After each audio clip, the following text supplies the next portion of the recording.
ja minun puolesta. To our set, our very first guest on the Insider Show, the man, the myth, the beast, Mr. Paul McBeth.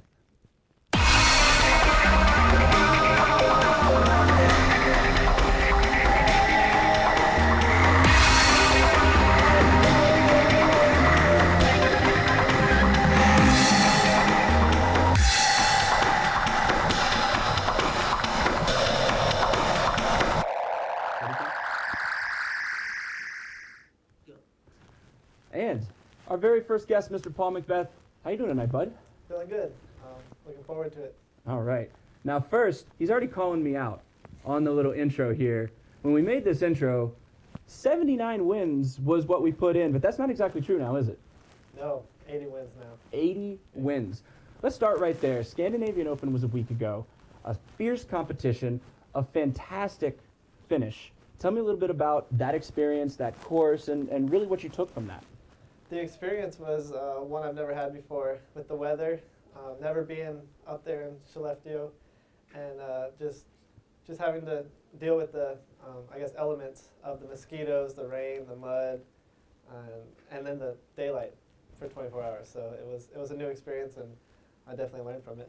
Okay, but you're known as the guy who takes this sport more seriously than any of his competitors. It shows in your rankings. You're not practicing for this? You're not, releasing mosquitoes in the barn or depriving yourself of sleep so you can get a leg up on your competitors?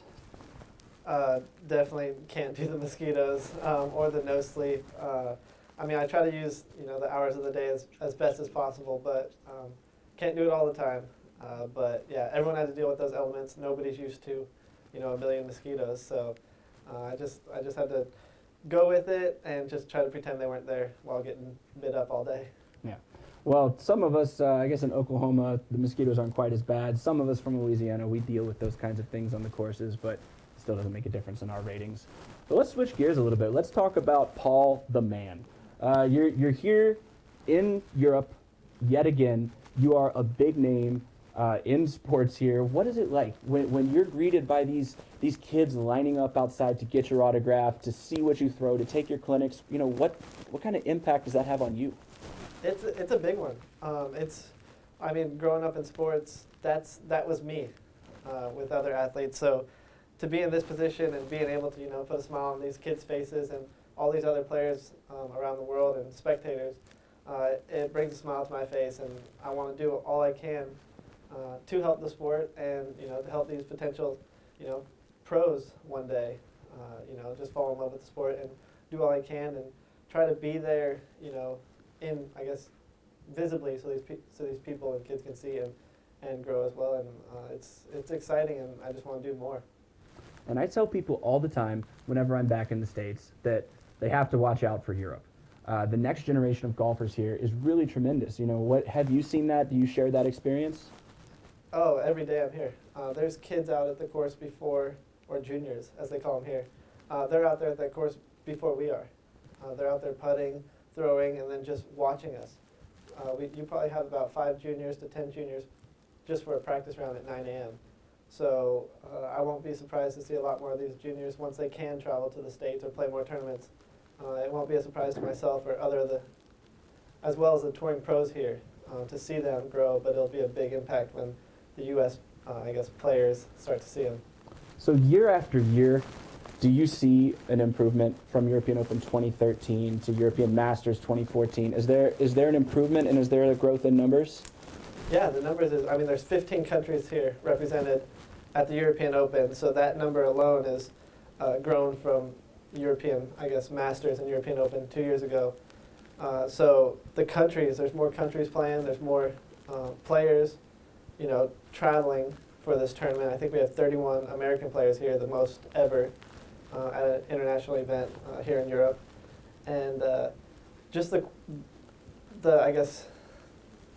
ability of these European players. You're seeing more in the top 5 or top 10 or top 20 than ever before that I've ever seen. And it definitely showed today in the President's Cup, and we'll get to that in just a second. But, I want to talk about your touring as well. You're sort of off the course touring.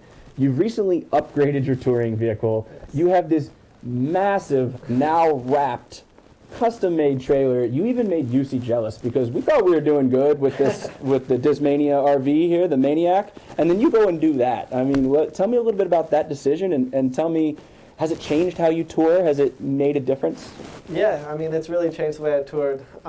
Before I was in the Challenger, which was fun, but there's no way you can travel out of a suitcase for that long. I mean, going from hotel to hotel and, you know, trip to trip, it kind of gets old wearing the same clothes and having to wash them all the time and, you know, just the same stuff over and over. So now with the trailer, it's kind of like a home.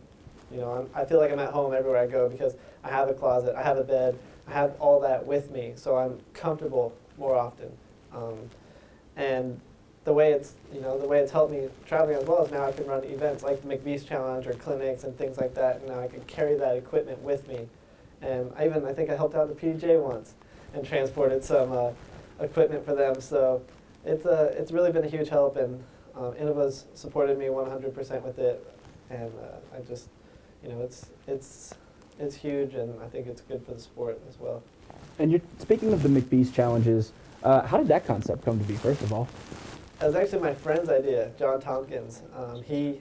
He was in Michigan one summer and decided let's put on an event, you know, for the locals here. And it was kind of like an ace race at first with the Rock 3, and he had some putting challenges with the McPro AVRs, and it kind of developed from there because we went back the next year, and the crate had just come out, so we threw a driver in, and now all of a sudden we were keeping score. So it kind of developed over a few years, and now it is what it is now with the 2 drivers and Rock 3, and it's growing and people like it. And with Nate Sexton now, with being able to do clinics, and he's probably one of the best teachers in the world. I've learned a lot from him, teaching and playing wise. So it's that's John Tompkins' idea. That's awesome. And a big shout out to Nate Sexton, who we are going to have later on in the week, so you guys stay tuned for that. We'll ask him a little bit about his perspective. And none of the events in the U.S. again have captured such an audience as the McBeast Challenge you did here in Finland. How many people were at that? I believe there was only 72 players, but we had over 200 spectators alone just to watch my card as well as Nate's, Drew's, and UC's card. So just to have more spectators and players, it blew my mind, and I was not ready for that.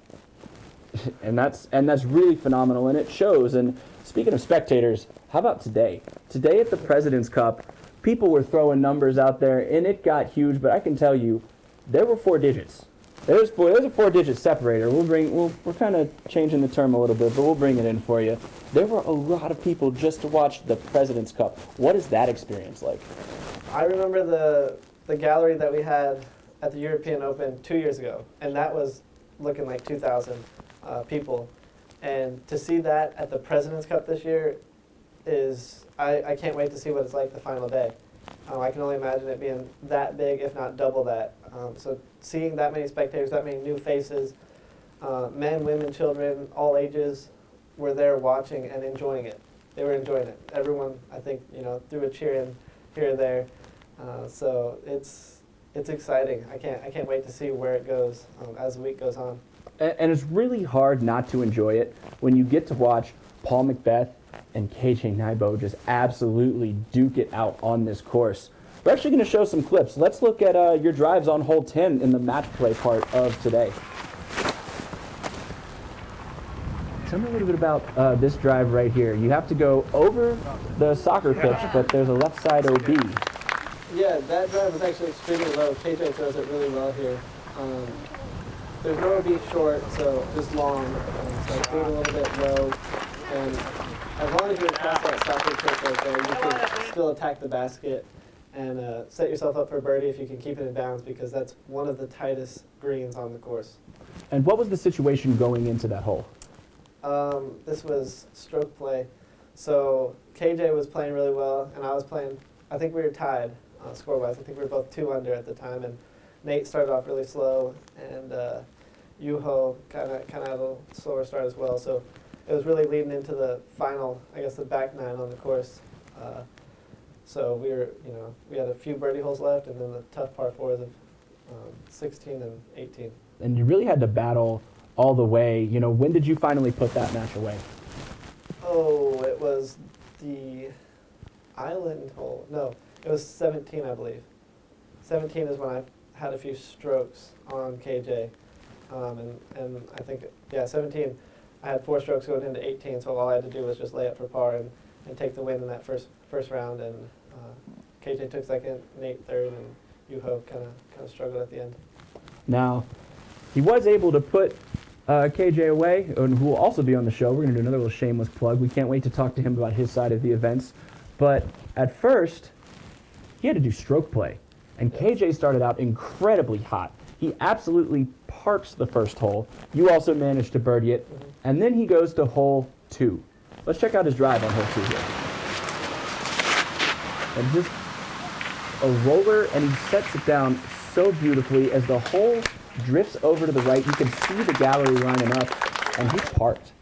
What's going through your mind when you see him throw that roller, celebrate like that? It's still early in the match, but does that get your blood going a little bit? Not that early in the match. It was only the second hole. He threw a great drive. I think it was 8 feet from the basket, but I knew there was still 7 holes left, so I just wanted to take a 3 on the hole and move on, go for a 2, but it was a little too windy for that with the sidearm I was throwing to reach that hole. But I wasn't too worried about his shot because I knew it was the 4 of us playing each other, not just me and KJ. So you found a little trouble on that sidearm, a little in the wind, turned over on you, as you said, and you have to line up a pretty tricky save to try to get up and down, most people would think. But Paul McBeth's not most people. So this is 4-3. We're about 200 feet away, about 65 meters.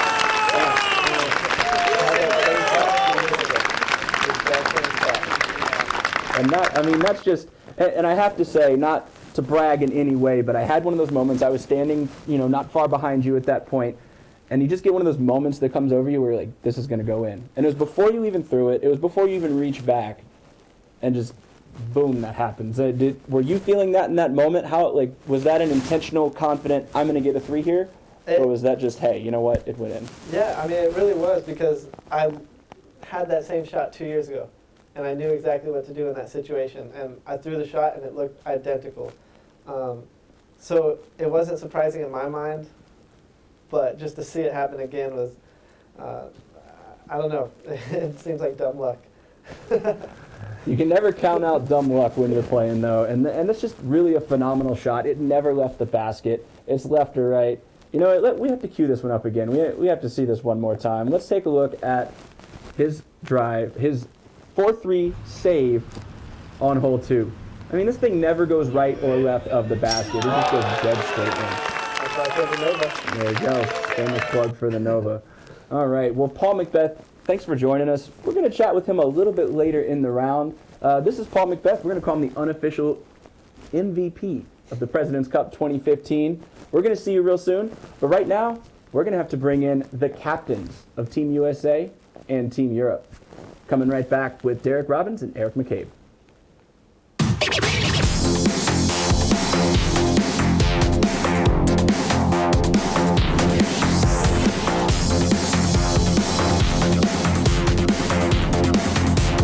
SpinTV.com.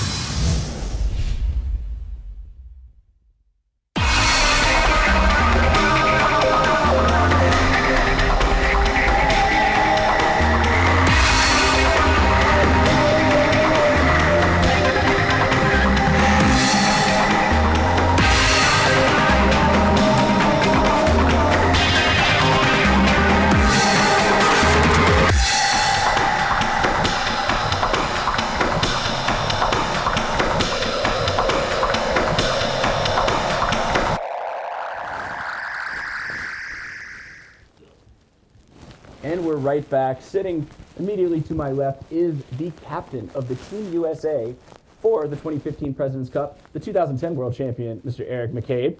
Thanks for having me. And Derek Robbins, and I have to apologize on air. I'm going to need you to introduce yourself because the world needs to know who you are. Tell us a little bit about you and your story and how you got to be the captain of Team Europe.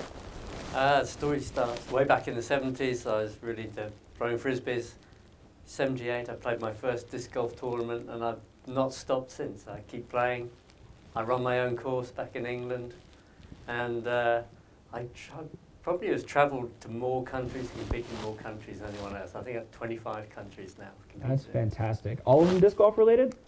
These are all disc golf tournaments. Wow, that's fantastic. 25 countries is amazing. How many countries do you have? I'd have to sit and think. Probably 7. Okay, well, you and me still couldn't add up to what he's done. I So, think so. but it was a really phenomenal match.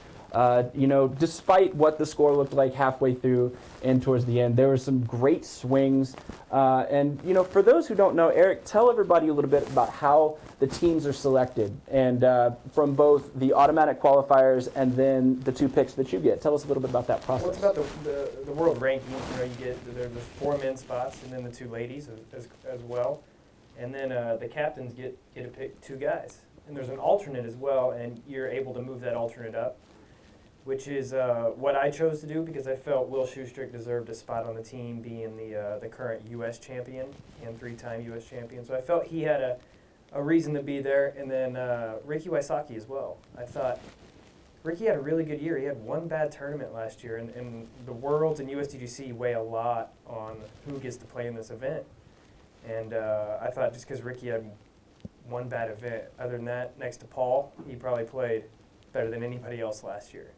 So I felt he deserved a spot on the team as well.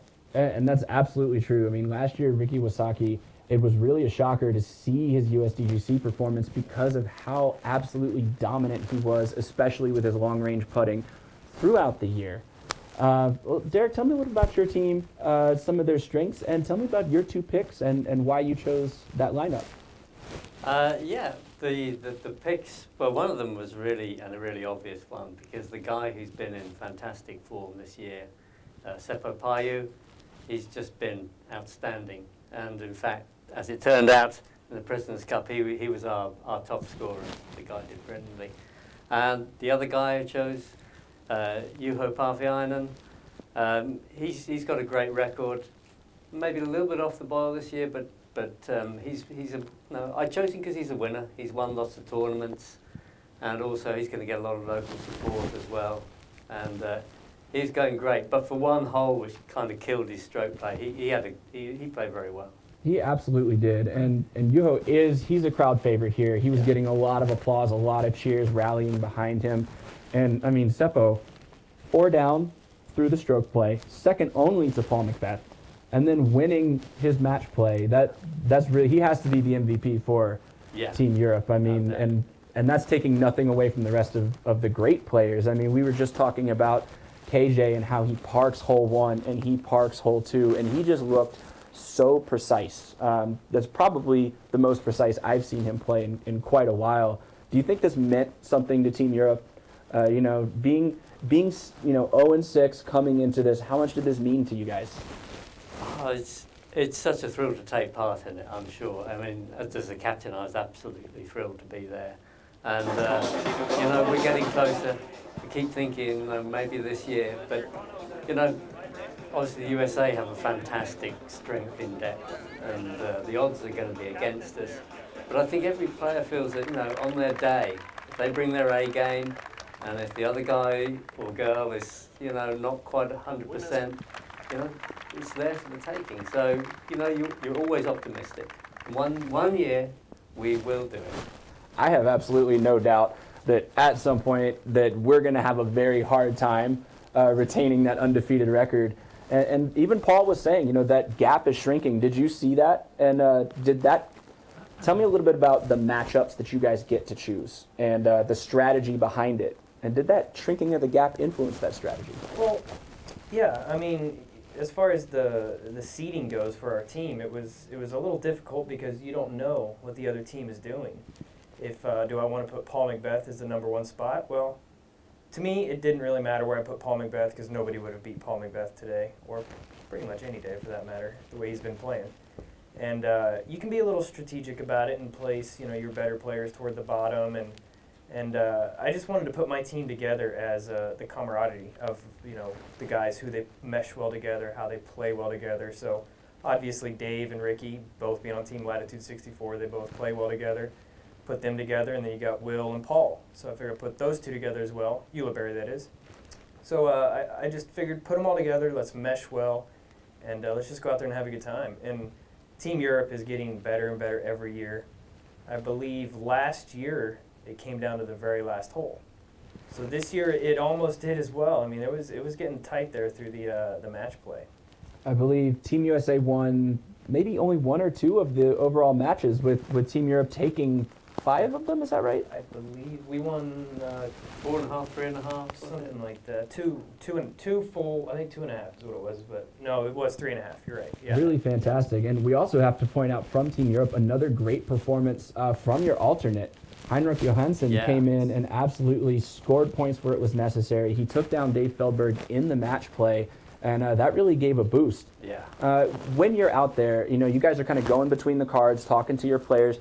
How much do you kind of whisper in their ear, hey, he's doing well, hey, you need to pick it up here, or do you just kind of let him play? I think what you try to do is support people who are maybe having a little rough patch. That's the main thing. If the guys are doing well, they're doing well, leave them alone. Just pat them on the back and say, keep it going. If they're going through a little rough patch, just say, that's history, that's behind you. Let's try and win the next few holes. So that's the way I approached it.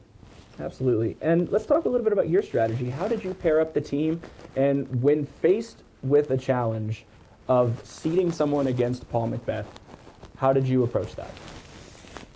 It's tough. And I think in some ways, I'm not sure it matters too much who you team up against, because you look at the USA team, and it's not like you think, yeah, strong. I mean, obviously Paul McBeth has been fantastic. He's been, as Eric says, pretty much unbeatable. Mm-hmm. But the other guys, there's not that much to choose between them. So my main strategy was to say, who do I think are our 3 informed players? They should be 1 in each group, because if they win, whoever wins the group on stroke play, that's 4 points, and that's more than the other players put together. So I thought KJ, Simon Lizotte, and Seppo were kind of my three top guys, and then work from there. We had some great matchups though. I mean, with Seppo and Will traveling together, their game is very similar. Another great one out there that I really enjoyed watching was Posse and Yuli, who are kind of arch nemesis, is kind of in a way. They talk about each other that way, so that was kind of cool to see them 2 battle. And they have very similar games as well, so it's very interesting. I've actually been asked a couple times, who's Posse? And I'm like, watch Paul Uleberry, and then imagine that in Europe, and you've got a very similar style of game and a dedication to practicing and really having the whole range of shots. So it's really great, and it came down to the wire with Nate Doss dealing the final blow.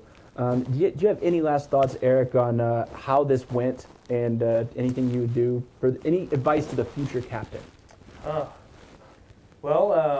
The future captain, nobody wants to be that first American captain to get that loss. So just go out there, have your team, basically, just seed your team the way you feel like it should be, and they're going to do the work. The Americans are very proud.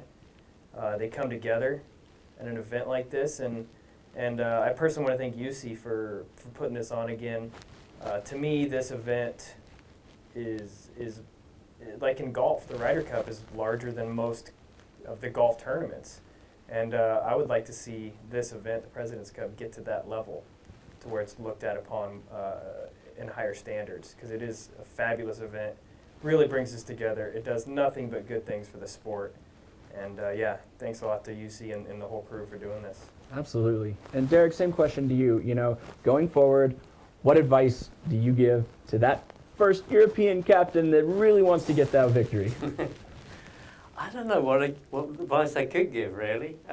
You just got to, I think, try to get to know your players and work out what support they need. And most of them, they're used to competing in this situation. There's not a lot you can tell them for the most part, but it's just looking out for the odd times they need a bit of support, and just being there, answer questions if anything arises. Make sure they're there on time, otherwise UC won't be happy. Definitely. Well, this is Eric McCabe and Derek Robbins. We have the victorious Team USA captain and the valiant effort that I'm sure they will get one in the future, captain of Team Europe. We're going to catch up with our very own hat guy as he interviewed Eric right after amid the post-round festivities. Okay, Eric McBeth, Yes, sir. congratulations, Teams USA. Thank you. It was a rough day, I guess. What's your opinion on the games today? Well, the guys, they came out really strong for the stroke play match, which was nice to see. With McBeth coming out hot as always, it's always expected from him. But the match play was an awesome match. It was great. It came down to the last, really, with Nate finishing it out there on 17. So it was a great battle, and I'm honored to be the captain. How does it feel from the captain's perspective to actually go to the last holes and see that, okay, everything is still up in the air and anything can happen? Yeah, it's a little nerve-wracking, probably more than playing. I've always said it's more stressful for me to watch than it is for me to play. I had the honor of playing in 2010, so being able to be the captain and getting this victory, it really ranks up there with victories in my career. Yeah, most definitely. We're coming now to the European Open. How do you think that? Well, go ahead, take some bubbly. Yeah. And the trophy. There you go, Eric. Yeah. So, tomorrow starts the European Open. How much momentum does the Team USA gain from this victory? I would say quite a bit. I mean, however, I gotta give props to Team Europe for playing as phenomenal as they have. Every year it gets closer and closer. And then, with Paul, he's hard to beat. Paul's just a class act player, and he's just really hard to beat. So. That's for sure. Okay, thank you, Eric McBeth. I'll let you just join the celebrations, and congrats to the whole Team USA. Thank you very much. Paul Ulibarri, Will Shoestreak, Nathan. And join me in just a couple minutes. We're going to bring in Brian Henniger, and we're going to talk in the PDGA Analysis Corner about the growth of the international game. But first, if you're stepping up to the beast, you've got to conquer hole one. Let's take a look at our hole of the day, presented by Disc Golf Park.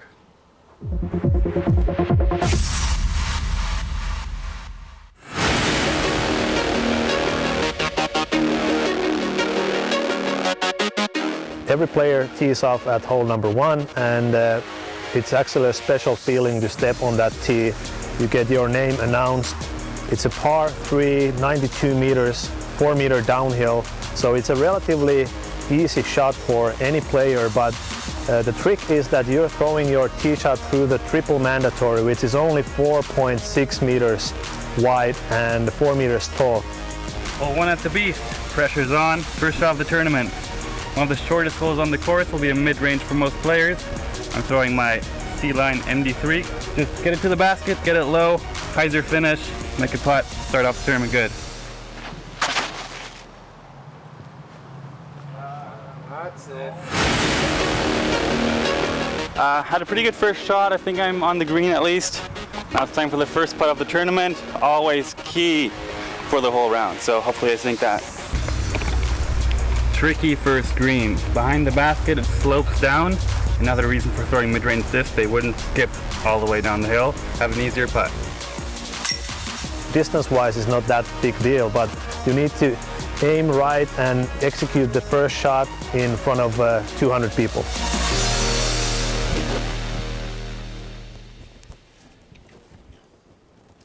And welcome back. That was hole one at the Beast in Nokia, Finland here. I'm here with my good friend, Mr. Brian Henniger. Why don't you tell us a little bit about your job, first of all? You're the International Director of the PDGA. I said that wrong. No, that's my title, All right. and I'm responsible for the PDGA's international program. We work with 28 international affiliated countries, 23 of them in Europe, 4 in East Asia and Oceania, and Costa Rica is our latest partner.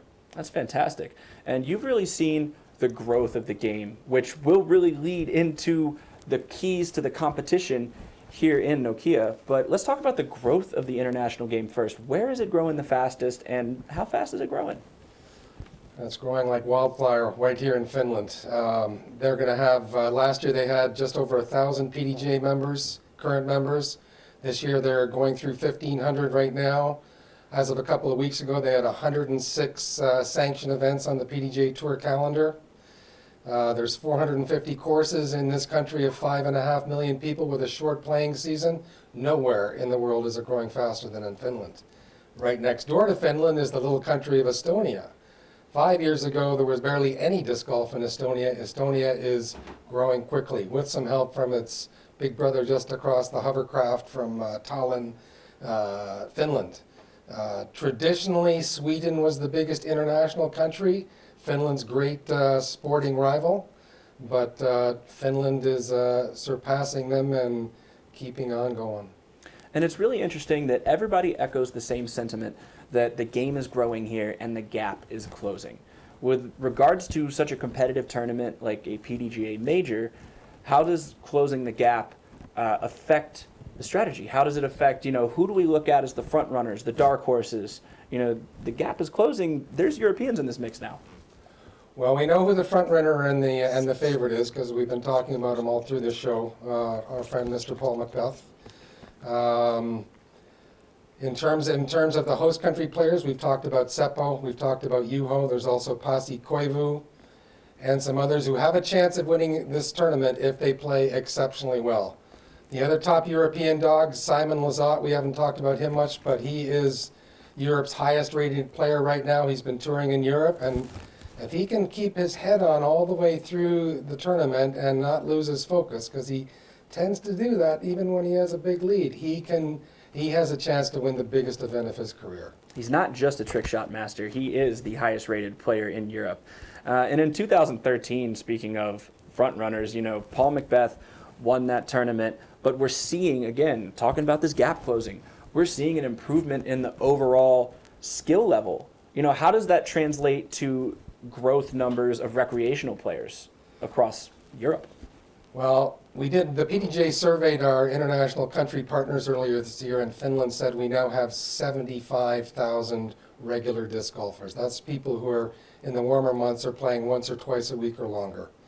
And that number, when we compared it to the numbers that the other countries came in with, it was 5 times the number of any other country outside of the USA. So that's how it translates. And next year with the European Championships in Oulu, which is going to be another great big show, talking to my Finnish friends here, they think the sky is the limit in terms of the growth in Finland. We're looking at 30-40% growth every year for the foreseeable future. It is truly phenomenal. And this is 30 to 40% growth in an area of the world that you can't play year-round. Now, you say up in Michigan, Wisconsin, and the United States, they say they can't play year-round, and some of them still do. You really can't play year-round here. It's dark a lot of the time, and the temperatures are obviously a factor, and you still see this continued growth. If you had to predict nobody's name that's playing right now, but what country is the next great disc golfer going to come out of, if you had to throw a wild guess out there? Well, I'm gonna stick with Finland because in Europe, the Swedes were for a long time the best players outside of USA. Jesper Lundmark finished 3rd in the Worlds when he was only 20 years old in 2000, and in 2007, Marcus Källström, also from Sweden, finished 2nd in the Worlds and was unlucky because he lost. He lost late in the tournament when he got a bad kick into a bush. But the Swedes are talking about how the Finns have passed us now and are just keeping on going. Why is it in this nation? Well, there's a few reasons. One, Finns love to throw things. The world's best javelin throwers. One of the guys in this tournament called Ville Pipo holds the world record for throwing a cell phone of all things. Finns love to throw things. Second of all, the professionalism at the top of the sport in Finland, led by our friend Jussi Maresma, who is a visionary, a guy who's really pushing the envelope and trying to take the sport, not the game, the sport, to the next level, constantly. And when he reaches that level, he's always thinking about the next thing he wants to do. The Suomen Frisbeeliitto is very professionally run national association. Those are some of the reasons. These guys, great leadership, Finns who like to throw things, it's all part of the puzzle as to why it's doing so well here. Speaking of Finns who like to throw things alongside their American opponents who like to throw things, the President's Cup went down today. Let's take a look at the top 5 plays of the day.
And I don't think it was any surprise which shot came in at number 1, but that was fantastic. Seppo's shot in the second place spot was phenomenal as well. Just some really high-level play.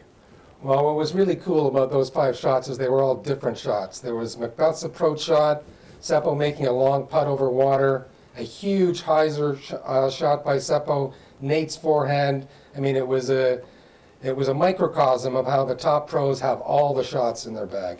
And it really is from, yesterday to today, you have to have all these shots in your bag. You have to have a forehand. You have to have a backhand. You have to make both shots go both ways if you're going to compete with some of the best in the world. And it really seems like the biggest events in Europe seem to bring out the best in different players.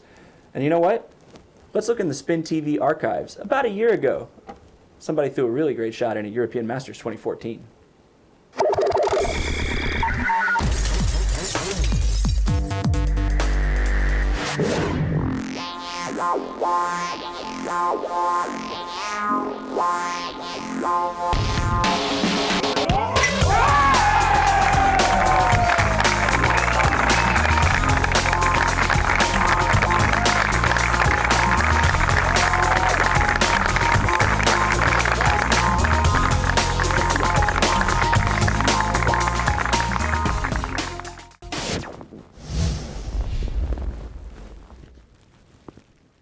And once again, I want to thank Mr. Brian Henniger for joining us in the Professional Disc Golf Association sponsorship of the Analysis Corner. We're going to bring more throughout the week as we look into the future of this tournament to see who's hot, who's struggling, and who's going to eventually take home the title of the 2015 European Open champion. But for now, let's bring back the 2013 European Open champion. I mean, do you ever get tired of it? There's so many titles. 3-time world champion, 180 tournaments. I mean, when is it enough for you? I don't know when it'll be enough. I enjoy going out there and competing, week after week, tournament after tournament. So, I mean, until I don't have the drive to compete, it's probably when I'll stop, but I don't see that happening. And that's something that everybody says about you, your fellow players that we've asked, the fans, it's the drive. And great athletes always have a drive, even when nobody's watching. You and I had a conversation after St. Jude's where we talked about when nobody's watching, it's still time to work. Where does that come from? What drives Paul McBeth? I enjoy the training part. I enjoy, the process of training, whether it's putting, driving, just mentally, being in touch with myself, just all the aspects. Because I don't think there's a ceiling to how good someone can be, but I want to see if I can work on every part of my game and see how high, I can go before I hit that ceiling, and I don't think there really is one, so really. So you have to be one of those perverse athletes that loves finding something they can't do just so you can break through it and do it. Yeah, I mean, I enjoy when people say that's not possible or you can't do that or it'll never work. I love hearing those words.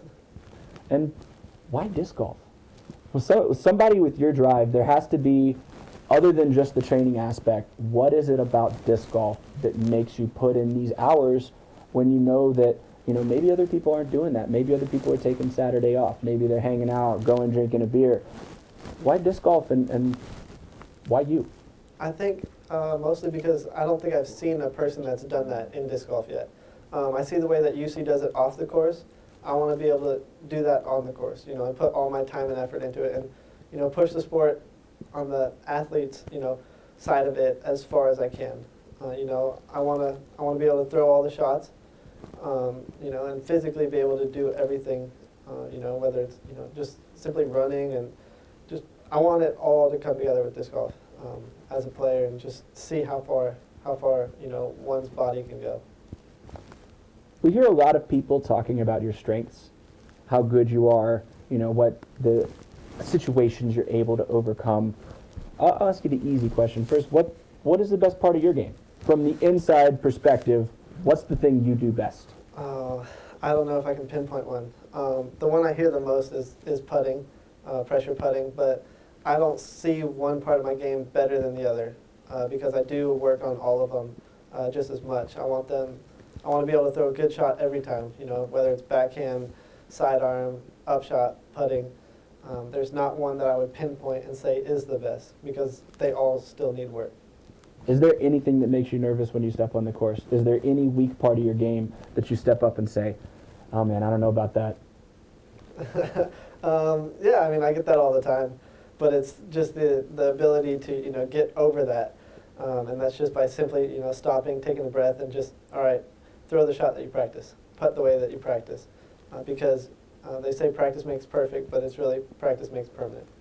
So if you put that time in the practice field or training, you will do that when it comes time to perform. So. Great tip for anybody coming up in the game. No matter what your rating is, there's always something you can improve. There's always something you can do to get to that next level. Okay, finish this sentence for me.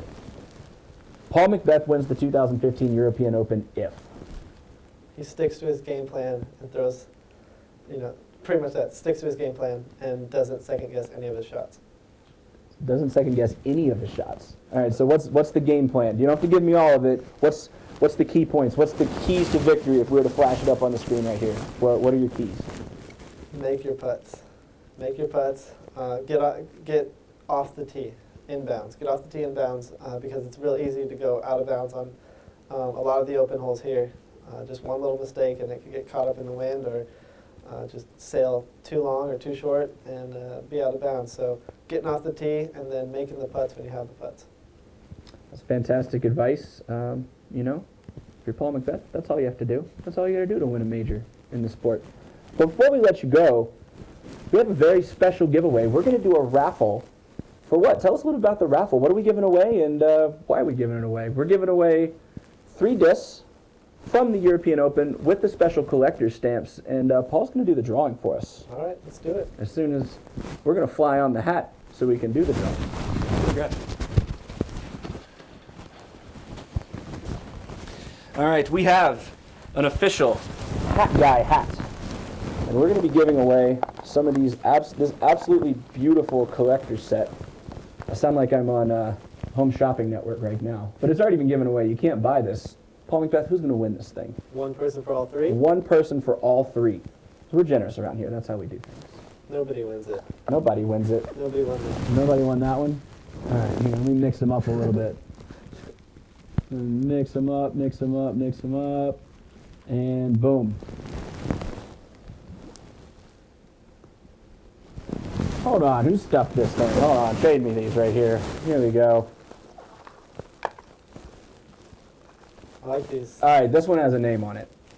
Actually, here's a trick for Paul McBeth. I'm going to find a weakness in his game. I'm going to find a weakness in his Finnish pronunciation. Let's see who won today. Oh, man. Tuukka Antti-Keenan? Tuukka Antti-Keenan. Is that how you say his name? Let me see this here. Tuukka Antti-Keenan, I think is the name. Kind of. There you Tuukka Antti-Keenan, you check your Facebook inbox. We're going to send you a message on how to get this wonderful set of discs. Paul, you going to throw a signature on there for him? Sure. All right, we're going to throw a signature on that. We're going to send it right out there to you.